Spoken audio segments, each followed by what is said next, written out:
Hello guys, welcome back to my channel. This is Akhil. Let us discuss about Bank Nifty, FinNifty analysis for tomorrow.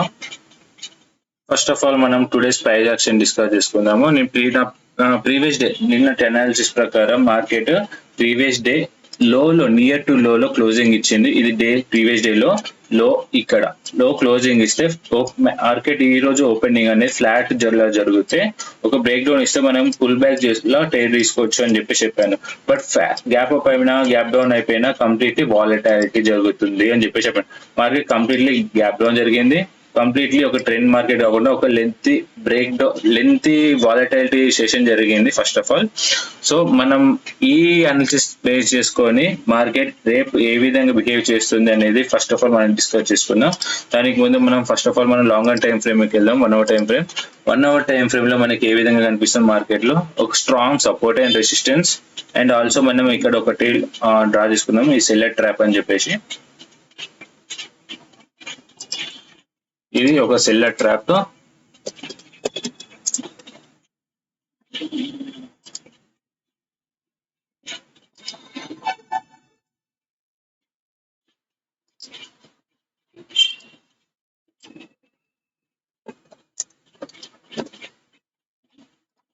Market first of all ఇది ఒక support, ఇది ఒక resistance.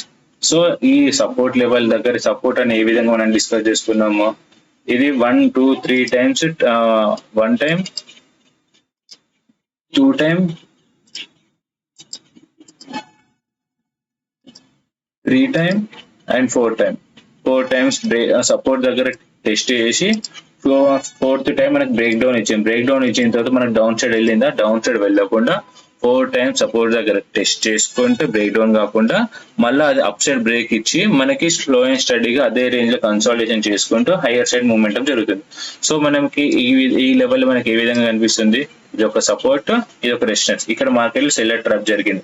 ఎప్పుడైతే market లో seller trap జరిగితే momentum అనేది up side ఉంటుంది. Sellers అందరూ ఎగ్జాస్ట్ అయిపోతున్నారు, ఆర్ సెల్లర్స్ అందరూ ట్రాపింగ్ జరిగింది, సెల్లర్స్ అందరూ ఎగ్జిట్ అయిపోయినారు అనే పాయింట్ ఫస్ట్ ఆఫ్ ఆల్ మనం డిస్కస్ చేసుకుందాం పాస్ట్ వీడియోస్లలో. సో అదే పాయింట్ లో లాంగర్ టైం ఫ్రేమ్ లో కూడా అదే కనిపిస్తుంది. సో ఎప్పుడైతే మార్కెట్ ఈ విధంగా జరుగుతుందో ఈ లెవెల్ కన్సాలిడేషన్ చేసి ఇక్కడ ఒక కరెక్ట్ ఒక బేస్ ఫార్మేషన్ అనేది జరిగింది. ఇది ఒక base formation 30 minutes time frame లో సేమ్ ఇలానే కనిపిస్తుంది, కొంచెం వైడ్ గా ఉంటుంది. ఇది 30 minutes టైం ఫ్రేమ్. ఈ సపోర్ట్ ఈ రెసిస్టెన్స్ చాలా స్ట్రాంగ్ గా ఉంది. సో మార్కెట్ ఈ లెవెల్లో క్లోజింగ్ ఇచ్చింది నియర్ టు ద రెసిస్టెన్స్. ఇది సో క్లోజింగ్ అనేది నియర్ టు ద హైలో, near to the closing and near to లో లో ఉంటే నెక్స్ట్ డే ఫ్లాట్ ఓపెన్ అయితే ఈ లెవెల్లో ఫ్లాట్ ఓపెన్ అయితే వెంటనే బ్రేక్ అవుట్ జరుగుతుంది. ప్రీవియస్ డే హై, ఈ previous day high breakout, today breakout అయితే అలా పుల్ బ్యాక్ చేస్తే స్లో అండ్ స్టడీగా హైయర్ రేంజెస్ కి వెళ్ళే ఛాన్సెస్ ఉన్నాయి. సో ఈ పాయింట్ మనం డిస్కస్ చేసుకోవాలి. లాంగ్ టైం ఫ్రేమ్ లో ఇది ఒక సపోర్ట్, ఇది ఒక రెసిస్టెన్స్, ఇది ఒక సపోర్ట్. మనకి ఈ రేంజ్ లో బ్రేక్అవుట్ జరిగితే మనకి టార్గెట్స్ హైయర్ రేంజెస్ లో వెళ్ళే ఛాన్సెస్ ఉన్నాయి.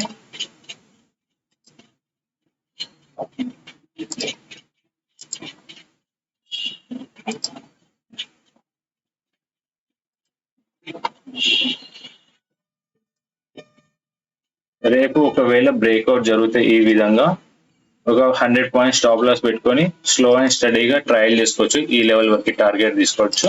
ఇది మనకి బ్యాంక్ నిఫ్టీలో మనం అర్థం చేసుకోవాల్సిన పాయింట్స్.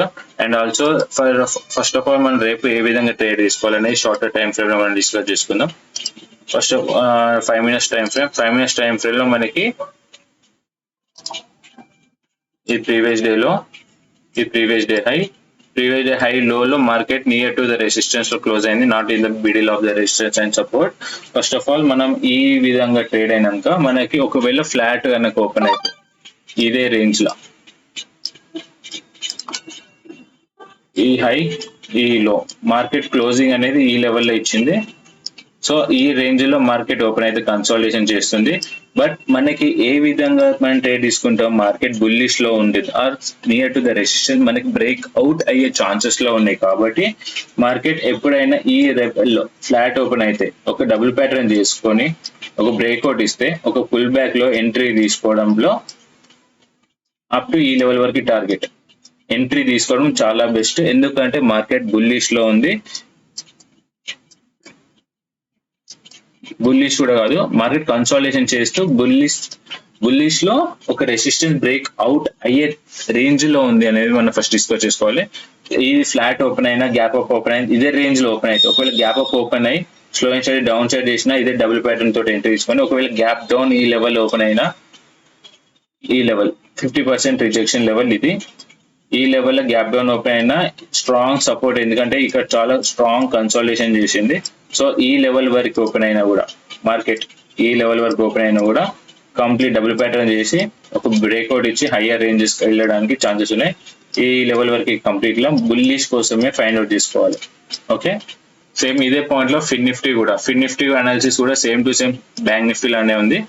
మనం లాస్ట్ 3 days, లాస్ట్ 1 week నుంచి, మోస్ట్లీ 1 week నుంచి వెళ్ళి మనకి 15 minutes టైం ఫ్రేమ్ ఫిన్ నిఫ్టీలో చెక్ చేసుకుంటాను. ఆల్రెడీ క్లోజింగ్ అనేది సేమ్ ఒకటే లెవెల్ లో క్లోజింగ్ అవుతుంది అని చెప్పాను. బట్ ఈ రోజు క్లోజింగ్ అనేది చాలా లాంగ్, చాలా హైలో, కొంచెం హైలోనే ఈ లెవెల్ లో క్లోజింగ్ ఇచ్చింది. ఫస్ట్ పాయింట్ అది మనం డిస్కస్ చేసుకున్నాం.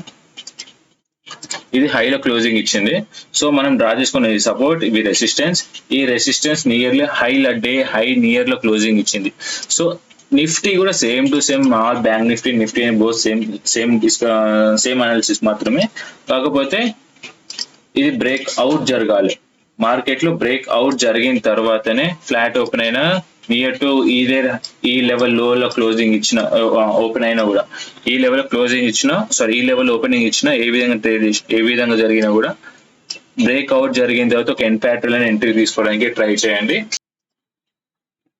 నా అనాలిసిస్ మీకు నచ్చినట్లయితే please like, share and subscribe చేసుకోండి. Thank you so much.